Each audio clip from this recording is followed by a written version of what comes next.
नमस्कार दोस्तों। आज धर्मा साइंस सेंटर यूट्यूब चैनल में आपका बहुत बहुत स्वागत है। आज हम चर्चा करेंगे रीट लेवल फर्स्ट में बायोलॉजी में जो इम्पोर्टेंट 20 प्रश्न है उनकी चर्चा करेंगे। दोस्तों आप जानते हैं जनवरी में रीट लेवल फर्स्ट का एग्जाम आने वाला है और अब हमारे पास में 2.5 महीने से भी कम का समय बचा है। तो हम कम समय में ज़्यादा मैटर कैसे याद करें और महत्वपूर्ण प्रश्नों को एग्जाम टेबल तक कैसे ले जाएं, इस उद्देश्य के साथ में एक छोटा सा ये मैटर अपन लेके आते हैं आपके लिए। तो आप सभी नोटबुक लेकर के और बैठें और जो प्रश्न हम यहाँ पर पढ़ रहे हैं, समझ रहे हैं, लिख रहे हैं, उस साथ साथ में आप नोट डाउन करते रहें। सबसे पहले आज का पहला प्रश्न साइंस में बायोलॉजी से आपके सामने कोशिका को लेकर, कोशिका के खोजकर्ता, कोशिका के खोजकर्ता से प्रश्न पूछा जा सकता है, लेकिन ध्यान रखेंगे हम यहाँ पर जीवित कोशिका, हम जानते हैं मृत कोशिका खोज रॉबर्ट हुक ने की, लेकिन जीवित कोशिका की खोजकर्ता की Antony von Leeuwenhoek, Antony von Leeuwenhoek ने की, एंटोनी वॉन ल्यूवेनहॉक ने। ठीक है, इसके अलावा सेकंड प्रश्न है इसमें कोशिका के टॉपिक से ही, कोशिका का ऊर्जा घर किसे कहते हैं? कितनी बार ये प्रश्न पूछा गया है? ऊर्जा घर, बिजली घर, पावर हाउस, शक्ति गृह किसे कहते हैं? तो याद रखिए कोशिका का ऊर्जा घर है माइटोकॉन्ड्रिया। क्या नाम है? माइटोकॉन्ड्रिया। माइटोकॉन्ड्रिया के साथ में हम एक नाम और याद रखेंगे जिसको बोलते हैं सूत्रकणिका। क्या बोलते हैं? सूत्रकणिका। तो हिंदी में सूत्रकणिका बोलते हैं, अंग्रेजी में से माइटोकॉन्ड्रिया बोलते हैं। ये दोहरी झिल्ली से घिरा हुआ है, इसके बारे में याद रखें। तीसरा प्रश्न आपके स्क्रीन पर बायोलॉजी से ही जुड़ा हुआ है, रीट लेवल फर्स्ट के लिए बहुत ही शानदार प्रश्न है कि युग्मनज जो होता है, युग्मनज जिसको हिंदी में बोलते हैं जाइगोट, युग्मनज या जाइगोट में गुणसूत्र कितने होते हैं? तो याद रखिए युग्मनज या जाइगोट में गुणसूत्र की संख्या होती है 46 और जाइगोट बनता है किससे? शुक्राणु और अंडाणु। शुक्राणु और अंडाणु से के मिलने से बनने वाली प्रक्रिया जो है या संरचना, उसका नाम है युग्मनज या जाइगोट। शुक्राणु में होते हैं 23 गुणसूत्र और अंडाणु में भी होते हैं 23 गुणसूत्र और युग्मनज में यानी जाइगोट में हो जाते हैं 46 गुणसूत्र। ये हमें अच्छे से याद रखनी है। नेक्स्ट प्रश्न आपके सामने है, प्रश्न नंबर 4, नोट डाउन करते रहिए कि हम यहां पर कहें कोशिका का इंजन किसे कहा जाता है? इंजन ऑफ सेल किसे कहते हैं? तो इसका नाम है राइबोसोम। क्या है दोस्तों? राइबोसोम। और राइबोसोम को खोजा था जॉर्ज पैलेड ने। साथ की साथ याद रखिए जॉर्ज पैलेड ने राइबोसोम को खोजा था। और राइबोसोम का कार्य होता है प्रोटीन का निर्माण। प्रोटीन का निर्माण या प्रोटीन का संश्लेषण करने का काम कौन करता है? ये काम करता है राइबोसोम। ठीक है, इसके अलावा नेक्स्ट प्रश्न इसमें आपके सामने, कोशिका का इंजन राइबोसोम जॉर्ज पैलेड ने खोजा, प्रोटीन का निर्माण करता है। एक और बात यहां पर ऐड करते जाना, ये जो राइबोसोम है इसमें प्रोटीन का निर्माण तो होता ही है, कोशिका का सबसे छोटा कोशिकांग है। कोशिका का सबसे छोटा कोशिकांग कौन सा है? राइबोसोम। और अगर हम यहां पर प्रश्न पूछे कोशिका का सबसे बड़ा कोशिकांग, तो याद रखिए कोशिका का सबसे बड़ा कोशिकांग है, यहां पर हम याद रखेंगे प्रश्न नंबर 5, कोशिका का सबसे बड़ा कोशिकांग। तो सबसे बड़ा कोशिकांग हो जाएगा कौन सा? कमेंट करके बता सकते हैं किसको आंसर पता था। वैसे यहां पर आ जाएगा आपका पूरी पादप कोशिका और जंतु कोशिका दोनों में अगर हम बात कर लें तो इसमें सबसे बड़ा कोशिकांग हो जाएगा क्या? रिक्तिका। और अगर वहां पर ये किस में पाया जाता है? पादप कोशिकाओं में, पादप सेल्स में जो है वो रिक्तिका पाई जाती है। सबसे बड़ी कोशिकांग जो है वो क्या होती है? रिक्तिका। लेकिन अगर जंतु कोशिकांग पूछा जाए तो हम केंद्रक बताएंगे, केंद्रक ऑप्शन में नहीं हो तो हम बताएंगे माइटोकॉन्ड्रिया यानी कि सूत्रकणिका, जिसे कोशिका का ऊर्जा घर या बिजली घर भी कहते हैं। प्रश्न नंबर नेक्स्ट आपके सामने है आपसे पूछा जा सकता है कोशिका सिद्धांत के अपवाद पूछ सकते हैं। कोशिका सिद्धांत के अपवाद, ऑप्शन में दे सकते हैं आपको अलग अलग ऑप्शन कि बताइए कोशिका सिद्धांत के अपवाद कौन कौन से हैं, यानी जो कोशिका सिद्धांत का पालन नहीं करते। तो सबसे पहले है कोशिका सिद्धांत के अपवाद में वायरस, जिसको हिंदी में बोलते हैं विषाणु। हाँ जी, जो अकोशिकीय भी है। कैसा है? अकोशिकीय, इसके अंदर कोशिका नहीं होती, अकोशिकीय है, और ये सजीव और निर्जीव के मध्य की योजक कड़ी भी है, ना सजीव है ना निर्जीव। तो कोशिका सिद्धांत के अपवाद कौन है? वायरस है। इसके अलावा आरबीसी, आरबीसी क्या है? रेड ब्लड कॉर्पल्स, लाल रक्त कणिकाएं जो है, इरिथ्रोसाइट्स भी बोलते हैं, ये भी क्या है? कोशिका सिद्धांत का अपवाद है। नेक्स्ट प्रश्न, प्रश्न नंबर 6 आपके सामने नोट कर देंगे हम। 6 के बाद में 7वां जो प्रश्न है वो समझिए। आपसे पूछा जा सकता है जीव जगत की सबसे छोटी सेल, जीव जगत की सबसे छोटी सेल का नाम पूछ सकते हैं, और हम बताएंगे सबसे छोटी सेल का नाम है माइकोप्लाज्मा। क्या नाम है? माइकोप्लाज्मा। इसको पीपीएलओ भी कहा जाता है। और बैंगन का लघुपर्णी, जो पत्तों का छोटा रह जाना, रोग माइकोप्लाज्मा की वजह से होता है। ये संपूर्ण जीवों में सबसे छोटी कोशिका है। ठीक है, सबसे बड़ी हम साथ साथ याद रख लेंगे। वैसे ऑस्ट्रिच या शुतुरमुर्ग का अंडा है। मानव की सबसे लंबी कोशिका कौन सी हो जाएगी? तो न्यूरॉन तंत्रिका कोशिका हो जाएगी। और सबसे बड़ी कोशिका लंबी कोशिका हो जाएगी न्यूरॉन, सबसे छोटी हो जाएगी शुक्राणु। ठीक है, तो अगला प्रश्न क्या है? जीव जगत की सबसे छोटी कोशिका माइकोप्लाज्मा या पीपीएलओ। प्रश्न नंबर 8 हमारे पास में है, सेल से जुड़ा हुआ ही। यहां से पूछा जा सकता है एकल झिल्ली वाले कोशिकांग, आपको मिलान करके दिया जा सकता है एकल झिल्ली युक्त कोशिकांग। तो आप साथ की साथ उतार लीजिए एकल झिल्ली युक्त कोशिकांग, और यहां पर लिख देंगे दोहरी झिल्ली युक्त कोशिकांग। यानी कि एक तो एकल झिल्ली युक्त कोशिकांग और एक दोहरी झिल्ली युक्त कोशिकांग। हमें ध्यान रखना है ये, क्योंकि यहां से सवाल बहुत बार आते हैं दोस्तों। तो एकल झिल्ली में हम याद रखेंगे राइबोसोम जो है वो कैसा है? राइबोसोम एकल झिल्ली युक्त कोशिकांग है। इसी तरह से तारककाएं जो है, तारककाएं वो कैसा है? एकल झिल्ली युक्त है। इसी तरह से जो रिक्तिका है, जो कि पादप कोशिका में सबसे बड़ी कोशिकांग है, वो भी कैसी है? एकल झिल्ली युक्त है। दोहरी झिल्ली युक्त कोशिकांग की अगर हम बात करें तो आप लिखें बहुत ही तरीके से माइटोकॉन्ड्रिया। माइटोकॉन्ड्रिया है, यानी सूत्रकणिका जिसे बोलते हैं, पावर हाउस जिसे बोलते हैं, ये क्या है? दोहरी झिल्ली से घिरा हुआ है। इसी तरह से अगर हम गोल्जिकाओं की बात करें, गोल्जी बॉडी या गोल्जिकाएं, ये भी क्या है? दोहरी झिल्ली से घिरा हुआ है। इसी तरह से हम हरित लवक की बात करें, जो कि पादप कोशिका में होता है, हरित लवक, तो हरित लवक भी क्या है? दोहरी झिल्ली से घिरा हुआ कोशिकांग है। इसी तरह से हम अगर ईआर की बात करें, ईआर का मतलब हो गया एंडोप्लाज्मिक रेटिकुलम, यानी अंतः प्रदेवी जालिका।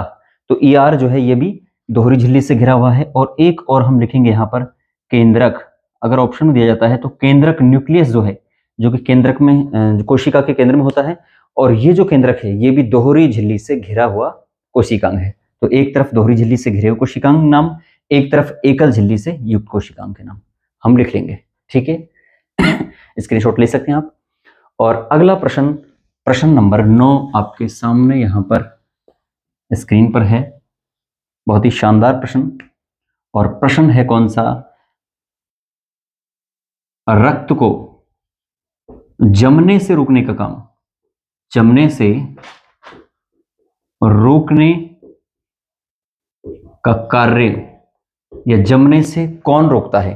तो याद रखेंगे हम रक्त को जमने से रोकने का काम हमारे शरीर में करता है हिपेरिन। कौन करता है? हिपेरिन। यह रक्त को जमने से रोकता है। अगर हम ब्लड बैंक में बात करें तो वहां ईडीटीए रक्त को जमने से रोकता है। और हमारे शरीर में बात करें तो जमने से कौन रोकता है? हिपेरिन, एक प्रोटीन होती है, वो जमने से रोकता है। रक्त से ही बहुत अच्छा शानदार प्रश्न यहां पर आपसे पूछा जा सकता है, सर्वदाता रक्त समूह, सर्वदाता रक्त समूह। तो याद रखिए सर्वदाता रक्त समूह का नाम है O-, O नेगेटिव। अगर O केवल ऑप्शन में O है तो O मानेंगे, और O- है तो क्या मानेंगे? O- मानेंगे। सर्वदाता रक्त समूह। इसी तरह से इसी से जुड़ा हुआ सर्वग्राही रक्त समूह कौन सा है? तो सर्वग्राही रक्त समूह जो है वो हो जाएगा हमारे पास में A B positive, A B plus. इसमें भी वही याद रखेंगे, अगर आपको ऑप्शन में ए बी ओ दिया हुआ है और पूछा है सर्वग्राही तो हम ए बी मान लेंगे, लेकिन अगर ए बी प्लस है तो और ए बी भी है तो फिर क्या मानेंगे, ए बी प्लस मानेंगे। इसके अलावा सर्वदाता रक्षक समूह कौन सा है, ओ माइनस है, तो सर्वदाता और सर्वग्राही, ठीक है, ए बी प्लस। नेक्स्ट प्रश्न नंबर 11 आपके सामने उतारते रहेंगे साथ साथ में। देखिए रक्त को लेकर ही अगर हमसे कहे हृदय, हृदय व लंग्स की ध्वनि किस यंत्र से सुना जा सकता है, तो लंग्स और हृदय जो है हार्ट, उनकी ध्वनि को, या आंतों में इंफेक्शन हो जाए उनकी ध्वनि को हम किस यंत्र से सुन सकते हैं, तो इस यंत्र का नाम है स्टेथोस्कोप। क्या नाम है, स्टेथोस्कोप। और ये ध्वनि के परावर्तन और अपवर्तन के सिद्धांत पर काम करता है, और अगर केवल एक ऑप्शन आया तो वहां पर आएगा ध्वनि के अपवर्तन के सिद्धांत पर काम करेगा। क्या नाम है, स्टेथोस्कोप। हिंदी में इसको बोलते हैं आला, याद रखिए क्या बोलते हैं, आला। क्या नाम है, स्टेथोस्कोप। डॉक्टर जो लगा के घूमते हैं ना, वो जिसे पता लगता है कि सामने वाला डॉक्टर है, ये वही स्टेथोस्कोप है। आला इसको हिंदी में बोलते हैं, और ये हृदय व लंग्स की ध्वनि को सुन सकते हैं इसके माध्यम से, ठीक है। अच्छा नेक्स्ट प्रश्न यहां पर, नेक्स्ट प्रश्न है, एक यंत्र है जिसके माध्यम से बीपी यानी ब्लड प्रेशर, रक्तचाप, बीपी को मापा जा सकता है, मापने वाला यंत्र कौन सा है, तो याद रखिए इसका नाम है स्फिग्मोमैनोमीटर। क्या नाम है, स्फिग्मोमैनोमीटर। इसके माध्यम से रक्त दाब क्या है, ब्लड प्रेशर क्या है, उसको मापा जाता है। आपने देखा होगा बाजू में एक पट्टी सी लगाते हैं और डॉक्टर फिर उसमें सामने एक कुछ इस तरह से दबाता है बैलून टाइप में, और फिर सामने जो है अंकन होता है, आंकड़े आते हैं और उसको वो पढ़ता है। तो वो क्या है, उस यंत्र का नाम है स्फिग्मोमैनोमीटर, और इसके माध्यम से ब्लड प्रेशर को मापते हैं कि बीपी कितना है, ब्लड प्रेशर बॉडी का दरअसल कितना है, ठीक है। नेक्स्ट प्रश्न है प्रश्न नंबर 13। देखिए आपसे पूछा जा सकता है, जो हृदय है, हृदय का निर्माण भ्रूण की कौन सी सेल से होता है, तो याद रखिए हृदय का निर्माण होता है मेसोडर्म से। किससे होता है, मेसोडर्म। जब भ्रूण बनता है तो 3 प्रकार की सेल्स बनती हैं, 3 प्रकार की लेयर बनती हैं सेल्स की, एक्टोडर्म, मेसोडर्म और एंडोडर्म। तो ये जो मेसोडर्म है, मेसोडर्म से ही किसका निर्माण होता है, हृदय का, और मेसोडर्म के माध्यम से ही ब्लड का निर्माण भी होता है, याद रखिए आगे।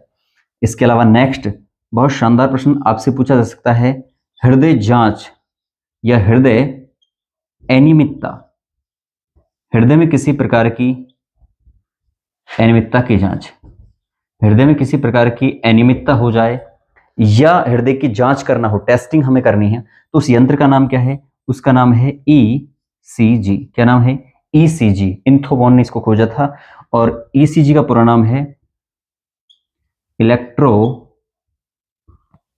इन कार्डियोग्राफ या कार्डियोग्राफी, इलेक्ट्रो इन कार्डियोग्राफी। क्या नाम है, ईसीजी। दो शरीर के अलग अलग भागों में जो है पिंच पिंच लगा देते हैं, और फिर वहां पर इस तरह से PQRST इस प्रकार से जो है वहां पर एक कुछ रेखाएं अंकित होती है, वो रिपोर्ट ही कहलाती है क्या है, ईसीजी। इसके माध्यम से किसकी जांच हो जाती है, हृदय अनियमितता की। एक होता है EEG जिसके माध्यम से ब्रेन की जांच होती है, वो है इलेक्ट्रोइनसेफेलोग्राफ। ये क्या है, इलेक्ट्रोइन कार्डियोग्राफ।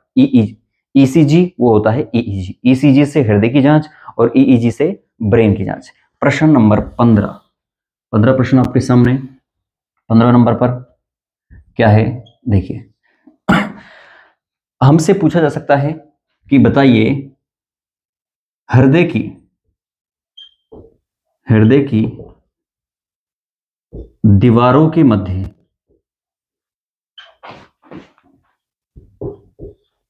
कौन सा द्रव भरा होता है, तो हम याद रखेंगे इसमें आ जाएगा पेरिकार्डियल द्रव। कौन सा द्रव, पेरिकार्डियल द्रव। ये हृदय का बाह्य आघातों से रक्षा करने का काम जो है ये फ्लूइड करता है, ये द्रव करता है। तो क्या नाम है द्रव का? पेरिकार्डियल द्रव। और ये कौन सा द्रव है? हृदय की मध्य जो दोनों दीवारें हैं उनके मध्य ये द्रव पाया जाता है, इसका नाम है पेरिकार्डियल द्रव।